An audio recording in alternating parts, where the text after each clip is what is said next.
مجھے ایک صاحب مجھ سے کہنے لگے کہ میں تو ہر چیز 3 دن میں منوا لیتا ہوں، دیر ہو جائے تو 9 دن، دیر ہو جائے تو 11 دن۔ کہا 11 دن میری آخری، اس نے جو لفظ کہا نا وہ اچھا لگا مجھے لفظ، 11 دن میں میری آخری سیٹی ہوتی ہے، اس کے بعد میری سیٹی گم ہو جاتی ہے، وسل ہوتی نہیں، وسل سیٹی، اس کے بعد گم ہو جاتی ہے، یعنی پھر مجھے بجانے کی ضرورت نہیں پڑتی، اس 11 دنوں میں میرا کام ہو جاتا ہے۔ کون سی چیزیں آپ نے بتائے نہیں تھے؟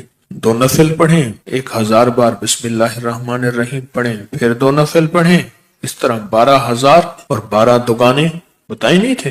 ہاں، میرے تو کام بن جاتا ہے، میرا تو ان نفلوں پہ اتنا یقین ہے۔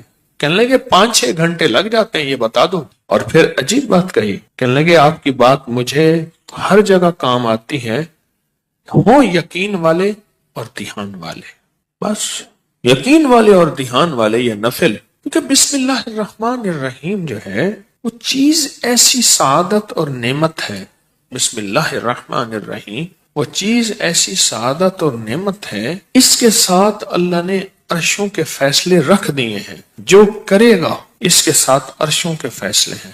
ابن عربی رحمت اللہ علیہ، شیخ اکبر محی الدین فرماتے ہیں، انہوں نے بڑی عجیب بات لکھی، پر میں بسم اللہ الرحمن الرحیم جو ہے وہ قلم ہے اور اللہ ہاتھ میں دے دیتا ہے، لکھ لے اپنے نوشتے پہ، لوح محفوظ پہ، جا خود لکھ لے۔ تو یہاں تک بڑے لوگوں کی بڑی باتیں ہوتی ہیں، ہماری سمجھ میں آئے نا، اللہ بسم اللہ الرحمن الرحیم کو قلم بنا دیتا ہے، اللہ کہتا ہے جا خود لکھ لے۔ اور یہ نفل، چلو دکھ کا وقت جتنا گزارنا ہے تو یہ تھوڑا سا دکھ ہی سہ لے، کوئی غم ہے، کوئی دکھ ہے، کوئی الجھن ہے، کوئی ناکامی ہے، کوئی پریشانی ہے، کوئی رزق کے مسائل ہیں، کوئی رشتوں کے مسائل ہیں، دکھ کا غم سہنا ہے، تھوڑا سا یہ نفل کا دکھ ہی سہ لے۔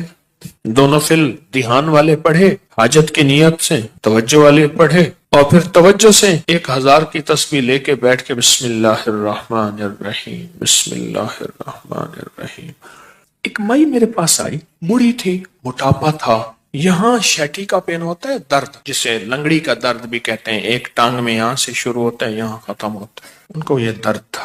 مجھے کہنے لگی درد اتو اٹھتی نا تو چل دی ہے، اتنے تک آندی ہے۔ اب یہ سنا کے کہنے لگی، میں نے اپنی بہن سے کہا، بہن دیکھ گل سن، آپا مل جائیے، تیری دھی میرا پتر ہے، تو رشتہ کر لئیے۔ حکیم صاحب تسی خود دسو کہ میری بہن دا طریقہ پہ، اچھا میں سڑیا کہ درد نا اتو چل دی ہے، اتوں میں چل دی ہے، گوڈا میرا پٹھیا نہیں جاندا، پیشاب لئی ورتیا نہیں جاندا، اچھا میں بہن نو کیا، میں دیکھ بہن گل سن، آپا نا رشتہ کر لئیے، تیری دھی میری عمرہ اتے تلے کوئی مسئلہ نہیں، اے ہوندیاں رہندیاں اتے تلے کوئی مسئلہ نہیں ہے، گل چل رہی ہے، بہن مانتی نہیں۔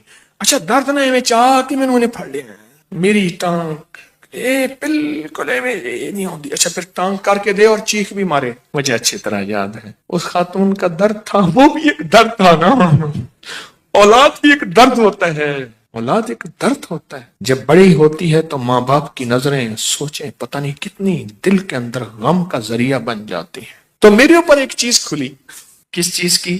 بسم اللہ الرحمن الرحیم پڑھتے پڑھتے نا ایک چیز کھلی، وہ یہ کھلی، اس کو جتنا اللہ رحمان رحیم اور باسین میم ان کے استحضار سے پڑھیں گے، اس کی طاقت لاکھ، ہزار، کروڑ، ارب بڑھ جاتی۔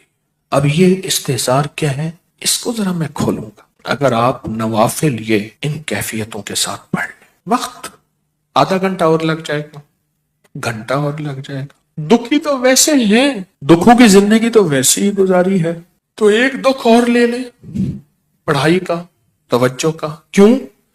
توجہ کے لیے اپنے اوپر جبر کرنا پڑتا ہے، جبر کرنا پڑتا ہے، جبر کرنا پڑتا ہے، پڑتا ہے۔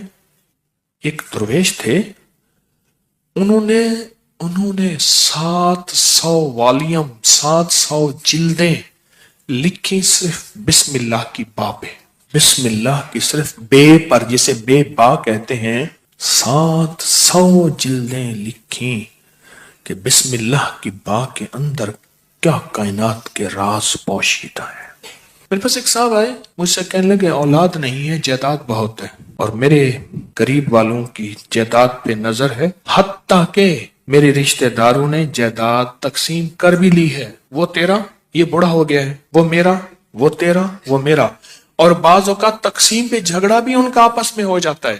نہیں میں تو یہ لوں گا, یہ مر جائے گا, وارث تو ہے کوئی نہیں, وہ کہنے لگا میں یہ لوں گا. یعنی یہ مرا نہیں ہے, ان کے جھگڑے پہلے شروع ہو گئے. میں نے انہیں کچھ ترتیب اسباب کی بتائی اور پھر میں نے ان سے کہا اگر آپ کو ایک عمل بتاؤں جس میں ہے مشقت مشقت مشقت, اس کو کر لے, روز کر لے, تیسرے دن کر لے, ہفتے میں ایک بار کر لے, اور اس کو چند بار کر لے, پر کریں ایسے کہ ہڈیاں بھی تھک جائیں, جسم بھی تھک جائے, دماغ بھی تھک جائے, حلق بھی خشک ہو جائے. حلق خشک ہو جائے. اس عمل کی مشقت کا اثر جسم پہ پڑے. بس اب میری الفاظ آسان ہے. اس عمل کی مشقت کا اثر, اور اگر اس عمل کی مشقت کا اثر تیرے جسم پہ نہیں ہے پھر سمجھ لے کہ عمل عرشوں پہ نہیں گیا, بس آسمان اور زمین کے درمیان معلق ہے. آسمان اور زمین کے درمیان معلق ہے, لٹکا ہوا ہے, عرشوں پہ نہیں گیا. اب اس بات کو آپ دل میں دہرائیں کہ اس عمل کی مشقت کا اثر کس پہ ہو؟ جسم پہ. بس یہ ذرا دہرائیں دل میں, اور 3 دفعہ دہرائیں کہ اس عمل کی مشقت